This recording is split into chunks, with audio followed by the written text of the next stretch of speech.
창세기를 읽으면서 우리는 뭘 생각해야 되는가 하면 하나님이 지금 어떤 일을 하고 계시는가, 왜 하나님이 이런 일을 하시는데 이 기록은 왜 필요한가. 수많은 기록이 있지 않았겠어요? 근데 그건 다 커트하고 빼고 왜 이런 관점, 이런 기록만 기록했을까? 그걸 염두에 두고 성경을 읽어야 되는데, 성경을 때로는 도덕적으로 이해하고 하나님과 흘러가는 맥과 상관없는 이해로 받아들이게 되어지면, 성경이 일관성 있게 받아들이지 않으면 무슨 이야기를 하고 있지? 좋은 이야기인가 보다. 하나님의 이야기의 목적이 뭐지? 이렇게 분별할 수가 없게 되어지죠. 그래서 저자의 의도를 우리는 책을 읽으면서 정확하게 이해하면 그 책이 재밌죠. 그래서 영화 평론가들을 보면, 우리가 보면 아이고 저것도 영화라고, 영화 진짜 재미없다. 그런데 영화 평론가들은 저자가 이랬어, 이 장면에서 이 대사는 이 영화 흐르는 데 있어서 가장 중요한 맥이고, 이 영화는 이런 내용을 갖고 있고, 이 영화는 정말 시대 앞에 울림을 주는 귀한 울림입니다 하는데 전혀 울리지를 않죠, 우리들한테. 근데 하나님의 지금 창세기 3장 15절 이야기, 그리고 그 자신의 언약을 위해서 하나님께서 만들어 오는 이런 이야기를 보면서 끊어질 것 같고, 하나님의 언약에 위기가 오고 도무지 인간적으로 보면 실현되어질 가능성이 없는데 하나님께서 그것을 극복하시고 당신의 약속과 신실한 언약을 이루어 가시는 그 전능하신 하나님, 그 능력이 많으신 하나님, 이런 관점으로 보면서 하나님은 지금 뭐 하고 계시죠? 나라를 만들고 계시는구나. 창세기 3장 15절에 여자의 후손 메시아 구원자를 보낼 나라를 준비하고 계시는구나. 그 나라에서 첫 단계가 뭐죠? 뭘 준비한다? 국민을 준비하고 계신다. 나라에는 첫 번째 요소가 국민이 있어야죠. 국민, 땅, 영토, 그죠? 그 다음에 주권, 이렇게 있는 것처럼 주권을 빼앗기면 나라가 빼앗기는 거잖아요. 그래서 첫 번째 단계가 뭔가 하면 국민을 만들고 계신다. 그런데 지금 아브라함과 이삭과 야곱의 12아들은 국민이에요, 아니에요? 국민이 아니죠. 뭐죠? 패밀리죠. 가족이죠. 그리고 크게 생각하면 뭐죠? 한 부족이죠. 그러면 이건 나라가 아니죠. 뭔가 하면 위험한 상태죠. 몰살을 당할 수 있는 그러한 상태죠. 불안한 상태입니다. 그러니까 백성을 만들어야 돼요. 이때 등장한 사람이 누구다? 요셉이다. 이때 누가 등장하는가 하면 요셉이 등장을 하죠. 자, 요셉 이야기는 여러분 잘 알죠. 야곱의 가장 사랑했던 여인 라헬의 첫째 아들이 요셉이었어요. 그러니까 어릴 때부터 야곱 아버지의 특별한 사랑을 받으면서, 충분한 사랑을 받으면서, 다른 형제들보다도 훨씬 더 많은 사랑을 받으면서, 그래서 형제들 입장에서는 그게 뭐였는가 하면 편애였죠. 요셉은 옷도 형들보다 훨씬 더 좋은 옷을 아버지가 주었어요. 그리고 이 요셉은 그렇게 자라서 그런지 어렸을 때부터 자기가 꾼 꿈에 대하여서 좀 마음에 담아놓고, 형님들 입장에서 이 꿈을 이야기하면 형님들 마음이 어떨까 생각도 안 하고 철부지 없이 맨날 형들만 만나면 형님 이리 와봐요. 내가 꿈을 꿨는데, 내 마음에 꿈을 꿨는데 형님들이 내게 절을 하는 거 있죠. 모든 형제들이 내게 절을 하는 꿈을 꿨어요. 할렐루야. 이러니까 형님들이 이거 뭐지? 그러면서 철부지 없이 이렇게 꿈을 이야기하는 아이가 되어서 형님들의 미움을 받았어요. 형님들이 요셉 저놈. 예, 미움이 점점 가중되어졌어요. 자, 이런 일로 인하여서 자, 형들에게 아버지 심부름을 갖다가 형들에 의해서 팔리죠. 마침 대상들이 어떤 물건이든지 팔아버리는 이런 장사꾼들이 오늘은 요셉을 샀네. 형들이 요셉을 팔아버렸네. 이거 웬 행제인가?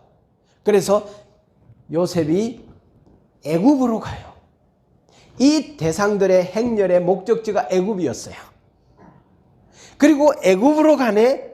애굽으로 가는 그 노예상 시장에서 보디발이라고 하는 사람의 눈에 띄고 그 집에 들어가네. 이제 요셉은 기구한 운명 속으로 빨려 들어갔어요. 근데 이 집에서 노예로 살다가 주인 아줌마의 유혹을 받아서 그걸 뿌리치느라 모함을 받고 결국 감옥에 들어가네. 그 감옥에서도 조차도 요셉은 열심히 일했어. 정말 봐도 모범수였어. 그래서 간수장의 은혜를 입어서 감옥 업무를 맡게 되네. 그때 왕의 비서실장 왕의 총애를 받는 두 사람이 그 감옥에 들어오네. 최측근들이 들어와서 이들이 꿈을 꾸네. 근데 이 꿈을 해석해 줬어. 근데 그 꿈대로 한 사람은 복직이 되고 한 사람은 파면이 되었어. 복직이 되어진 사람이 요셉을 보고, 야, 내가 돌아가면 너 반드시 살려낸다. 나 믿어. 나 누군지 알지? 나 믿으라고 했는데 하나님은 돌아서는 그에게 그 이야기를 새까맣게 잊게 했어요. 그리고 2년 후 애굽의 바로가 꿈을 꿔요. 애굽의 바로가 꿈을 꾸는데 이 꿈을 해석을 해내지를 못하네. 바로가 너무 묵직한 꿈을 꿔서 이 꿈은 반드시 해석되어져야 된다. 이 뭔가 메시지가 있다. 중요하다. 이건 너무 중요하다. 반드시 해석해야 된다. 근데 해석하는 사람이 없네. 노발대발하네. 그때 이 사람이 2년 전 감옥에 있을 때 한 사람이 내 꿈을 해석했는데 그대로 되었지. 맞아. 생각해냈어요. 그리고 왕에게 가서 왕이여, 제가 2년 전의 일을 추억하며 왕에게 말씀드립니다 하면서 요셉을 이야기했어요.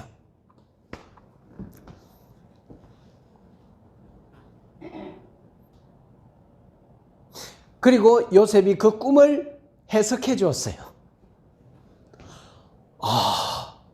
이런 신의 사람이 어디 있어?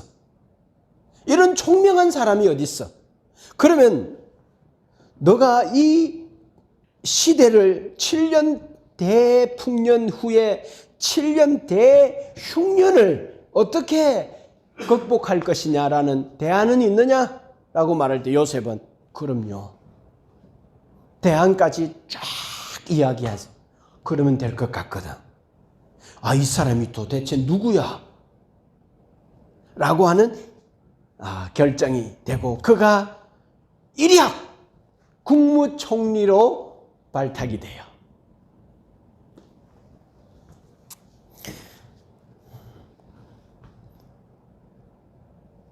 그래서 애굽의 바로의 왕권 유지에 요셉은 은인이었어요. 그래서 이 흉년을 잘 다스려요. 그러니까 왕의 총애를 받을 수밖에 없죠. 왕의 총애를 받을 수밖에 없죠. 그래서 왕이 이렇게 이야기해요. 내가 높은 건 위치뿐이고 명함뿐이고 실세는 너다. 내가 통치하는 이 애굽의 모든 나라와 식민지 국가 모든 나라는 이제 너가 다스려라 라고 전권을 그에게 위임해 버려요. 그리고 너무너무 요셉이 은인이고 요셉을 좋아하고 사랑했어요. 얼마나 좋아했겠어요. 그럴 때 요셉의 가족 70명이 이스라엘 땅에서 애굽으로 이주하게 됩니다.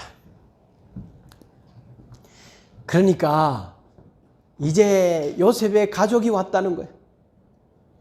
너무 환영했어요. 그리고 제일 좋은 땅을 주고 그들을 환영하고 거기서 살았어요. 애굽이 그들을 보호해 주었어요. 애굽을 이길 나라는 없어요. 애굽을 이기고 그 이스라엘 백성들을 몰살시킬 그 부족을 그 가족을 몰살시킬 사람은 없어요. 그들이 튼튼하게 지켜줘요. 이제 그들의 보호 속에서 가장 좋은 땅에서 그리고 양식 걱정, 가뭄이나 기근의 걱정 없이 요셉이 국무총리니까 이제 그곳에서 이들이 무슨 일만 하면 되는가 하면 자녀만 들이다 놓으면 돼요. 가장 안전한 보호 속에서 자녀 놓으면 돼요. 국민 만들기 프로젝트가 시작된 거예요. 성경이 어떻게 이어져 가고 있는지 아시겠죠? 여러분, 요셉의 이야기를 들으면서 어떤 생각이 드세요?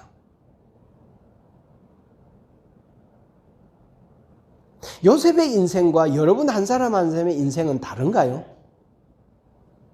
요셉의 이야기를 들으면서 여러분 어떤 생각이 드세요? 기가 막히다. 당신의 계획을 위해서 요셉의 인생에 주님의 손이 없었던 곳이 없구나. 요셉이 선택을 잘한 것이 아니라 하나님께서 선택을 잘할 수 있게 했고 요셉이 믿음이 좋은 것이 아니라 하나님께서 그의 믿음을 붙들고 있었기 때문에 요셉이 이 모든 일을 극복해 나아가서 하나님의 사람으로 서서 당신의 그 뜻을 수종들지 않았을까라고 하는 생각을 하게 되는 거예요. 요셉이 잘난 건가? 자, 여기서 우리는 질문 한 가지를 해야 돼요. 여러분들이 성경을 읽으면서 이 부분에 대해서 질문해 본 적이 없을 거야. 자, 생각해 봐요. 자, 생각. 요셉은 어떻게 애굽에 들어왔어요? 노예로 들어왔죠. 그리고 지금 현재 국무총리 발탁되기 전에 어디 있었어요? 감옥에 있었죠. 제수죠. 생각해봐요. 그리고 이 요셉이라는 사람의 출신 나라가 있어요, 없어요? 지금 이때 없죠. 이스라엘은 나라가 만들어지지 않았잖아요. 나라도 출신도 없어. 그런데 그에게 국무총리라고 하는 애굽 전역을 다스릴 수 있는 정권을 준다. 여러분, 이게 가능한 사안 같아요? 여러분 어떠세요? 여러분이 왕 같으면 여러분이 애굽이라는 나라는 어떤 나라죠? 세계 최강 국가잖아. 그래서 그들에게 있는 건 뭔가 우월의식, 민족의식, 그리고 자존감, 자존심 이런 거 아주 강하지 않겠어요? 우리가 애굽이야. 세계 최강이야. 그런데 일약 조금 전까지 제수고 노예 출신이고 나라도 신분도 불분명한 이 친구한테 그리고 가나안에서부터 흘러 떠내려온 이 노아의 아들 중에 셈의 후손이란 말이야. 셈의 후손을 통해서 그리스도가 나오니까 이 요셉은 셈의 후손이잖아. 아브라함도부터 시작해서. 이런 사람을 일약 국무총리로 발탁을 한다. 또 그래서 이런 일은 성경에만 있는 이야기지 역사적 사실이 아니라 지어낸 이야기야. 이렇게 보는 사람들도 있어요. 이게 이해가 안 돼. 납득이 안 되니까. 애굽 사람들은 자기 민족 외에 다른 민족은 야만인으로 취급했고 오랑캐로 취급했어요. 그들의 우월의식이. 그런데 국무총리로 하루아침에 발탁한다? 여러분, 이게 가능해요? 그에게 힘을 준다? 그에게 힘을 준다? 그거를 실세로 만들어준다? 그를 이렇게까지 좋아한다? 그의 가족이 이주했을 때 왕까지 나가가서 와 맞이하고 그에게 제일 좋은 땅을 주고 그렇게 한다? 여러분 이게 가능할까요? 불가능할까요? 불가능한 일이에요. 여러분 이런 생각 해보셨어요? 자, 그렇다면 우리는 또 이런 생각을 해봅시다. 하나님은 자기 나라 만들기 프로젝트에서 첫 번째 국민 만들기 프로젝트를 지금 실행하고 있는데 요셉을 애굽에 보낼 그 즈음에 하나님은 당신의 백성을 이주시킬 것을 하고 애굽 땅에 어떤 일을 해 놓았을까? 어떤 일을 해 놨을까? 자, 그리고 또 여러분 7년 동안 대풍년인데 그 후반기 7년은 전에 있는 풍년을 완전히 잡아먹을 만큼의 큰 흉년이었잖아. 그러면 이건 애굽이라는 나라의 입장에서 보면 큰 사건이에요? 작은 사건이에요? 큰 사건이라면 이때 당시에 기록이 있어야 돼요? 없어야 돼요? 있어야 돼요. 반드시 있어야 돼요. 그리고 이때는 기록이 있는 글자와 문자가 있는 시대이기 때문에 기록이 있어야 되는데 기록이 없어. 어디에도 역사에 이런 기록이 없어. 그리고 애굽 역사에서 BC 1800년대 200년 동안의 기록이 애굽 왕조의 기록이 없어. 자, 이걸 이제 설명해야 돼요. 애굽은 초강대국이었고 자존심이 강하고 우월의식이 자기들 스스로가 아주 강했는데 이런 기록이 없고 요셉을 보낼 즈음에 하나님이 어떤 일을 해 놓았는가?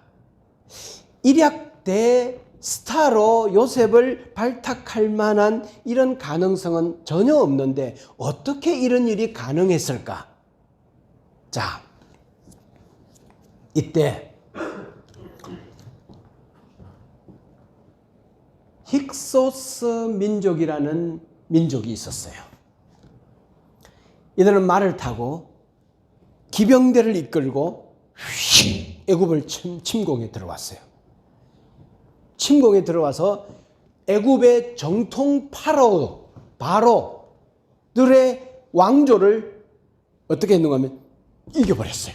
그리고 이때 이 힉소스 민족이 제18대 19대 애굽 왕조를 차지해요. 그러니까 이방 민족이 애굽의 정권을 차지한다는 거예요. 다스리게 되었다는 거예요. 요셉 당시에 애굽을 통치하고 있는 왕조는 힉소스 민족이라는 거예요. 이방 민족이라는 거예요. 그런데 이 힉소스 민족이 족이 어딘가 하면 셈족이에요.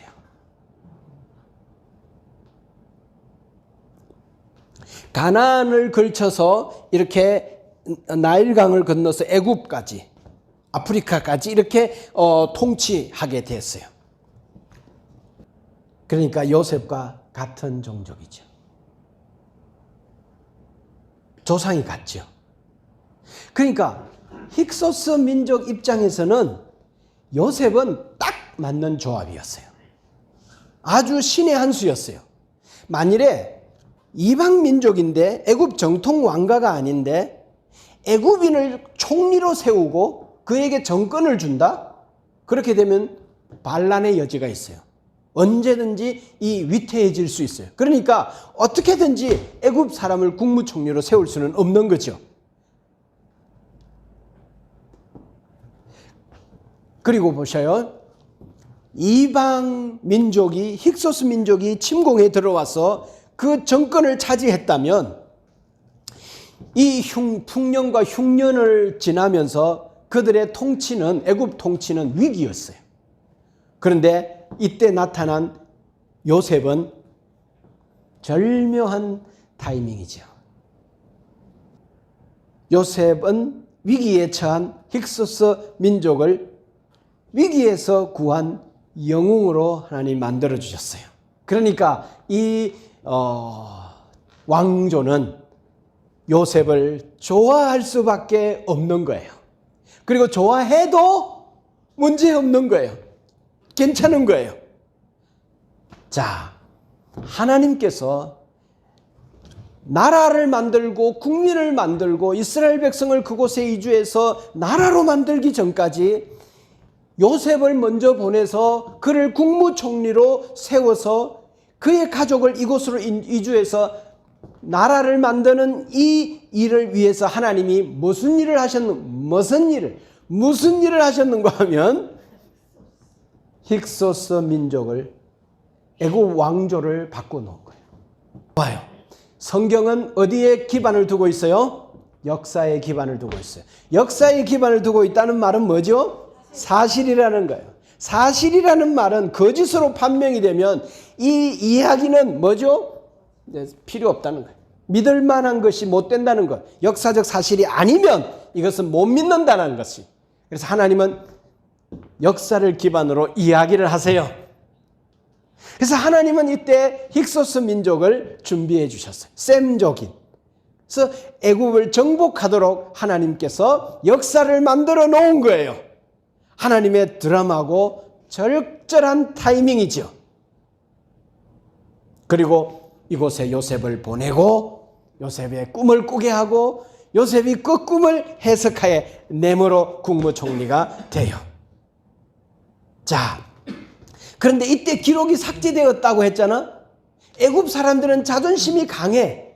그런데 이 200년 기간 동안 애굽의 정통 왕조가 권력이 이방 민족에게 빼앗겨 버렸으니까 이들의 역사는 이걸 기록할까 안 할까? 기록 안 하지. 요셉의 이 사건도 기록을 할 수가 없어. 그러니까 이게 역사에서 왜 이 기록이 빠졌는지 이해가 되는 거지. 자, 이 애굽이라는 가장 안전한 곳에서 이제 국민 만들기 프로젝트가 시작이 돼요. 역사의 주인이신 하나님이 불가능한 일을 미리 준비해 놓고 기다리고 있는 셈이죠. 자, 다음 이야기는 이런 거예요. 결국 요셉이 어렸을 때 꾸었던 그 꿈, 형들이 자기 앞에 머리를 숙이고 무릎을 꿇는 그 꿈, 요셉이 어느 날 자기 형들이 온 거야. 그리고 자기 앞에서 쩔쩔매는 거야. 이래도 되고 저래도 되고 막 형들이 막 쩔쩔매. 그러면서 이게 머리를 숙이고 무릎을 꿇고 조아리는데 이거는 건성건성이 아니라 진짜 양식을 안 갖고 가면 죽으니까 진심으로 무릎을 꿇고 머리를 숙이는 것을 보는 순간 요셉은 필름처럼 옛날에 꾸었던 꿈이 팍 생각이 나. 요셉의 이야기를 다시 한번 가서 보면 요셉이 이 꿈을 잊지 않았다. 애굽에 있을 동안에 그렇게 생각할 수도 있어요. 이 꿈을 늘 마음에 간직하고 그렇게 할 수 있는데 이 가만히 보면 요셉이 애굽에 오면서 자기 인생에 나는 왜 이런 인생을 살아야 되지? 왜 형들에 의해서 인신매매 당해야 되지? 왜 노예로 살아야 되지? 왜 내가 잘하려고 했는데 왜 이렇게 감옥에까지 누명을 쓰고 정말 왜 이러지? 그러다가 어느 날 꿈을 해석하고 요셉이 국무총리로 발탁이 되고 많은 일들을 이래 해 나가면서 잠시 그 꿈을 잃어버린 건 아닌가 하는 생각을 해요.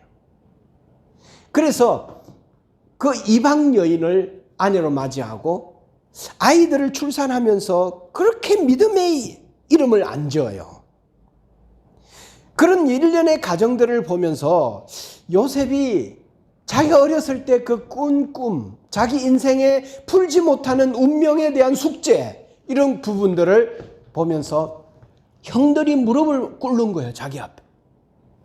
그때 하나님의 언약은 하나님 스스로가 지켜나가는구나. 이게 확 들어오는 거예요. 이 요셉의 인생 포인트, 터닝 포인트. 그러려고 이랬구나. 숙제가 확 풀리는 거예요. 이런 계획이 있었구나. 이렇게 하려고 하나님이 이랬구나. 이 거대한 세계 역사의 판도를 그분이 이렇게 만들어 놓으시고 자신의 이야기를 계속해 나아가는구나. 나를 여기에 보내신 분은 하나님이시구나. 할렐루야. 이 모든 것이 하나님의 인도구나. 나는 내가 신앙을 갖고 잘 해보려고 곳곳에서 열심히 했지만 나는 큰 그림을 못 보고 나는 내 하나 그냥 살아가는 믿음을 지키고 살아가는 이런 게 관심을 가졌지만 하나님은 나보다도 훨씬 크고 땅에서 하늘이 높은 같이 하나님의 생각은 높고 크구나 라는 것을 알게 되어지면서 하나님 앞에 무릎을 꿇는 거지. 이 모든 게 우연이 아니었구나. 내가 한 일보다 하나님은 더 많은 일, 더 큰 일을 하고 계시는구나. 할렐루야. 이걸 이제 알게 된 거지. 그래서 요셉은 나중에 자기가 여기서 팔려온 섭리에 대해서 계시로 알고 형들에게 이렇게 고백합니다. 자, 창세기 45장 1절부터 계속 읽으면 좋지만 4절, 8절 한번 읽어보세요. 4절부터 시작. 요셉이 지금 형님들한테 이야기하는 거예요. 자, 그 마음으로 요셉이 이랬구나. 이게 하나님이 이랬구나. 그러면서 자기 앞에 벌벌 떨고 있는 형님들에게 이렇게 이야기하는 거예요. 시작. 요셉이 형들에게 이르되 내게로 가까이 오소서. 그들이 가까이 가니 이르되 나는 당신들의 아우 요셉이니 당신들이 애굽의 판자라. 당신들이 나를 이곳에 팔았다고 해서 근심하지 마소서. 한탄하지 마소서. 하나님이 생명을 구원하시려고 나를 당신들보다 먼저 보내셨나이다. 이 땅에 2년 동안 흉년이 들었으나 아직 5년은 밭갈이도 못하고 추수도 못할지라. 하나님이 그 큰 구원으로 당신들의 생명을 보존하고 당신들의 후손을 세상에 두시려고 나를 당신들보다 먼저 보내셨나니 그런즉 나를 이리로 보낸 이는 당신들이 아니요 하나님이시라. 하나님이 나를 바로에게 아버지로 삼으시고 그 온 집의 주로 삼으시며 애굽 온 땅의 통치자로 삼으셨나이다. 그렇게 15절에 보면 요셉이 또 형들과 입맞추며 안고 우니 형들이 그제서야 요셉과 말하니라. 그 다음에 16절부터 20절까지 힉소스 민족이 아니면 도무지 불가능한 일들이에요. 자, 그 느낌을 가지고 들어봐요. 요셉의 형들이 왔다는 소문이 바로의 궁에 들림에 바로와 그의 신하들이 기뻐하고 바로는 요셉에게 이르되 내 형들에게 명령하기를 너희는 이렇게 하여 너희 양식을 싣고 가서 가나안 땅에 이르거든 너희 아버지와 너희 가족을 이끌고 내게로 오라. 내가 너희에게 애굽의 좋은 땅을 주리니 너희가 나라에 기름진 것을 먹으리라. 이제 명령을 받았으니 이렇게 하라. 너희는 애굽 땅에서 수레를 가져다가 너희 자녀와 아내를 태우고 너희 아버지를 모셔오라. 또 너희의 기구를 아끼지 말라. 온 애굽 땅에 좋은 것이 너희 것임이니라. 성경에 자기 백성 이스라엘을 향하여 출애굽기 1장 8절에서 이렇게 이야기해요.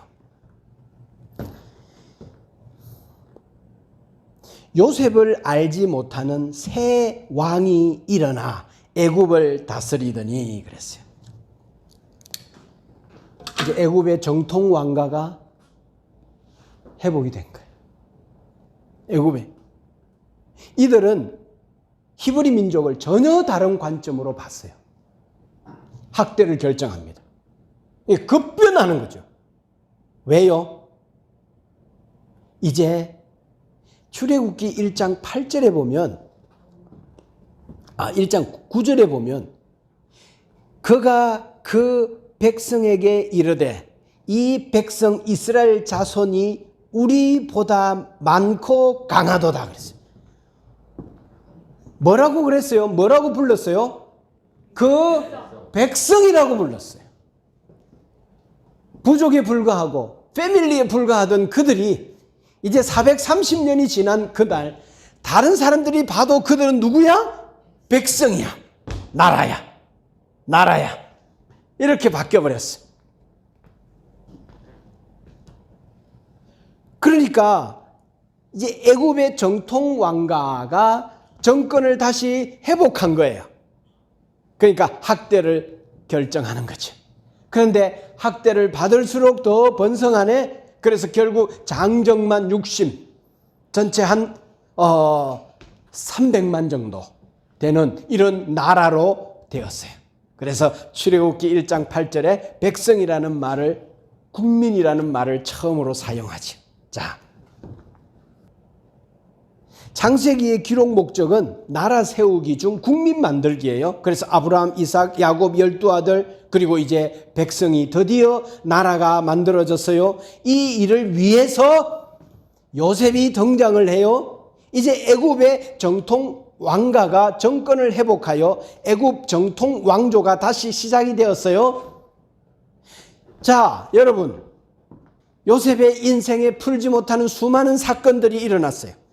그리고 요셉이 애굽 땅에 들어가기 전에 먼저 그 애굽의 판도를 바꾸어 놓았고 힉소스 민족이 정복하게 하고 그들이 그 정권을 차지했어요. 그리고 이제 국민이 만들어졌어요. 때가 다 되었어요. 이제 애굽의 정통 왕조가 애굽의 정권을 회복하게 되었어요. 이 모든 일을 허락하신 분이 누구야? 하나님이 허락이요 했기 때문에 이런 일들이 다 가능하다는 거예요. 그러면 뭐예요? 역사의 주인은 하나님이시라는 거예요. 국호는 이스라엘이에요. 영토는 약속한 땅 가나안이에요. 그들의 지도자는 누구였나? 모세예요. 이제 이 출애굽을 준비하신 거예요. 이게 프로세스예요. 계획이에요, 하나님은. 그래서 하나님은 계획이 있구나.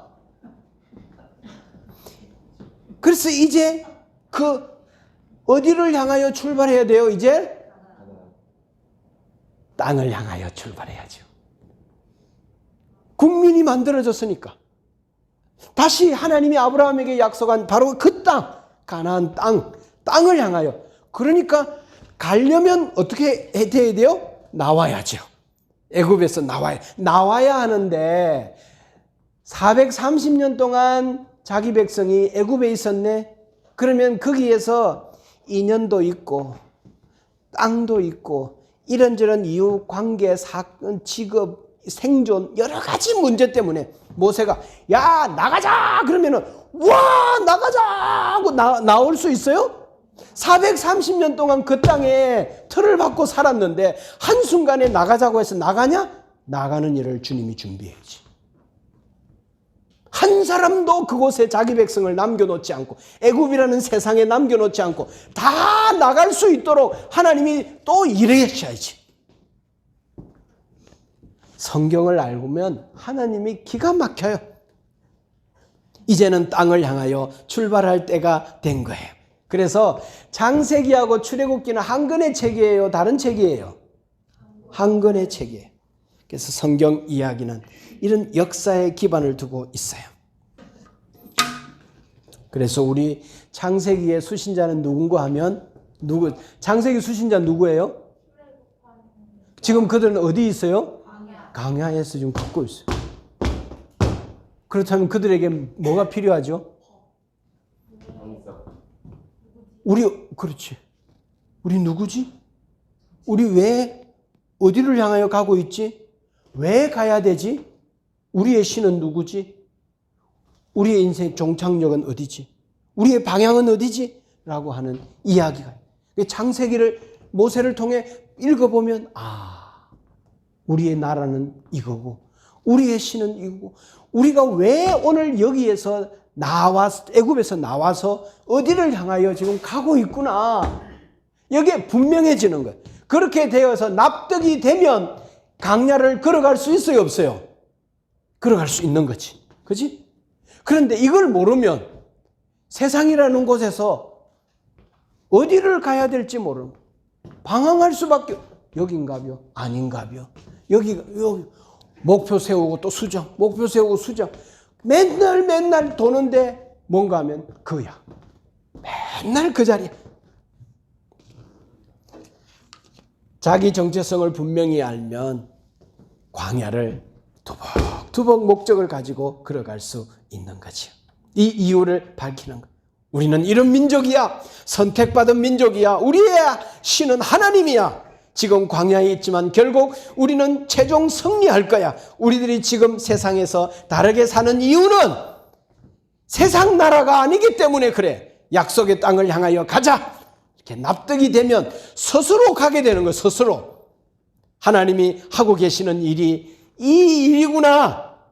하나님은 오늘 이런 일을 하고 계시는구나. 나는 하나님의 국민이구나. 내 나라는 저 하늘에 있구나. 내가 이 세상에서 있지만 어디를 향하여 가야 되는 사람이구나. 성경의 이야기는 이 이야기를 하고 있구나. 나는 하나님의 나라구나. 나의 왕은 하나님이시구나. 할렐루야.